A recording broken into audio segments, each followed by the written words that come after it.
Hello, welcome back. My name is Annick Lewis, nutritionist, personal trainer, author, and wellness coach. And you're invited to stick around for a chat on everything you need to know 101 about honoring both your masculine and your feminine energy. Okay, so you may have heard of cycle syncing. And I'm going to read parts of my ebook that I wrote because it has a lot of information. So stick around if you're interested in really getting to know in depth more about your physiology and your biology. We have both masculine components as a human or consumers and a feminine part of ourselves. And what the traits are as sourced from Woman Code, note that once identified are easier to understand and go through life with more clarity and balance, having the right amount of energy required for different tasks, especially when seeking certain outcomes. So the masculine energy or masculine traits are focused around tenaciously going after what you want, pursuing, pushing through, deciding when, where, and how a project goes, focusing on the end result, less on the process, focusing on one thing at a time, relying only on yourself and your individual achievements, setting boundaries around emotions and your body to accomplish goals, relating through camaraderie, entertainment, and problem solving. These are all masculine traits.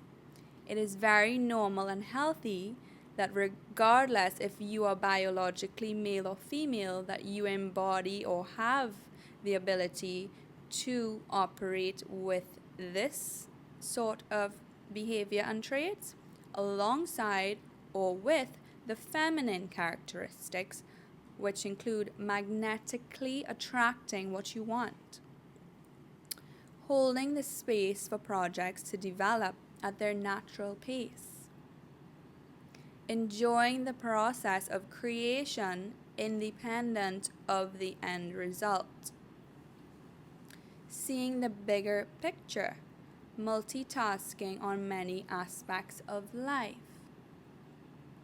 working with others, effortlessly creating community, connecting to emotional and physical life as a catalyst for change and development, relating to others by listening, sharing, nurturing, and in spending time with your romantic partner, you want to share your feelings and how others around you are doing, looking for opportunities to connect.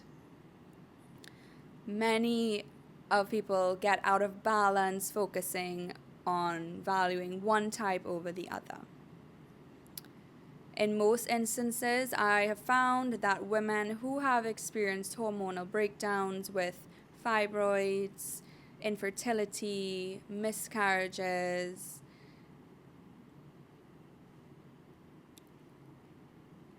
cysts, irregular menstrual cycles, high cortisol levels, and so forth, have been losing touch with their femininity. Now, you can understand why this might be knowledge that is applicable to the societal systems in the world today in terms of how women in corporate or in the world are expected to be providers and work at levels that could interrupt the hormonal flow. And then the signs of excess masculine energy in women really are depleting many of the important components to stay healthy.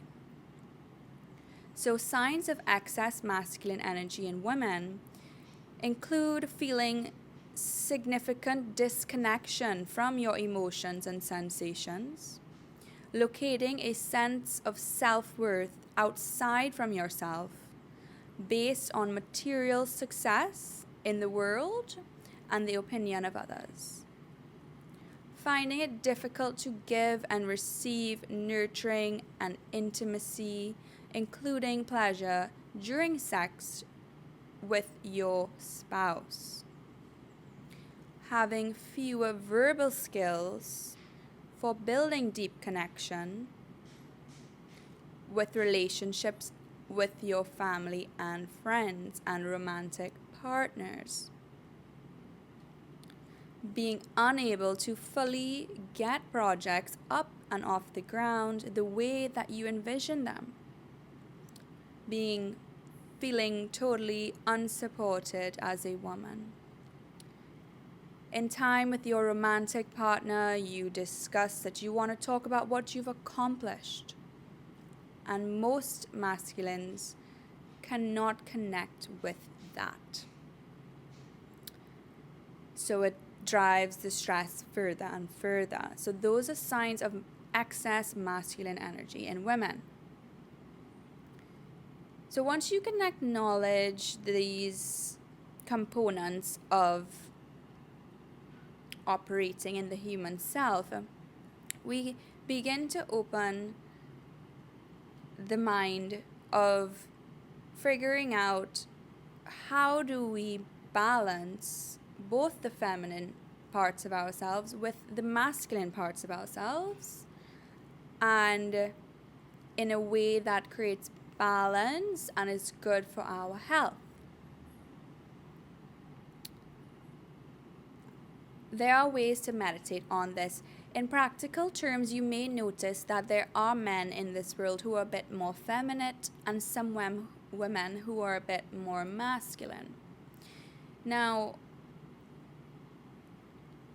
if there are health issues at hand, and heart disease is also one of the number one reasons for death in the world currently, you will notice that this is a good time to really own in on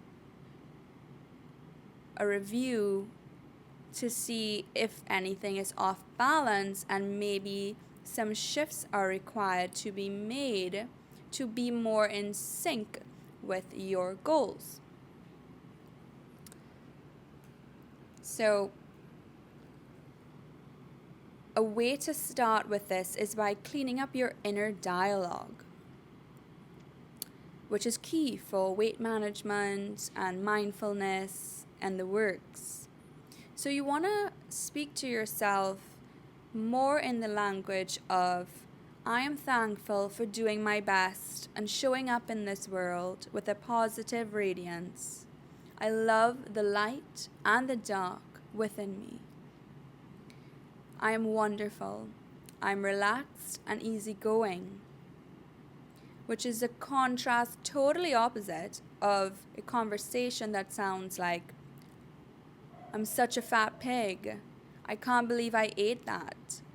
And now I want more and I can't stop eating and I feel disgusting. Why can't I be like Miss Skinny over there? I'm so gross. And those kind of thoughts and perspectives can be really destructive to your health and your hormones. And that's why self-love is where it's at, sister. And for you to acknowledge the way that we speak to ourselves truly does reflect how we allow others to speak to us as well.